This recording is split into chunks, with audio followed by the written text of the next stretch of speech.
Hazrat Thabit has reported from Hazrat Anas radiyallahu anhu.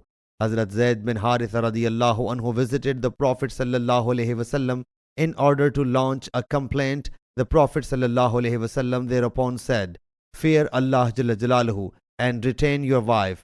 Hazrat Aisha radiyallahu anha says, if Allah's Apostle sallallahu alaihi wasallam had to conceal any of the Quran, he would have concealed this verse. The transmitter says, Hazrat Zainab radiyallahu anha would say to all other wives of the Prophet sallallahu alaihi wasallam with pride, "Your family married you, whereas Allah Jalla Jalaluhu married me," to the Prophet sallallahu alaihi wasallam above the 7 heavens. Thabit states that the verse, "And you had in your heart what Allah had willed to disclose, and you were afraid of people's taunting remarks," Surah Ahzab verse 37, has been revealed in favor of Hazrat Zainab and Hazrat Zaid bin Haritha. Sahih Bukhari Hadith number 7420.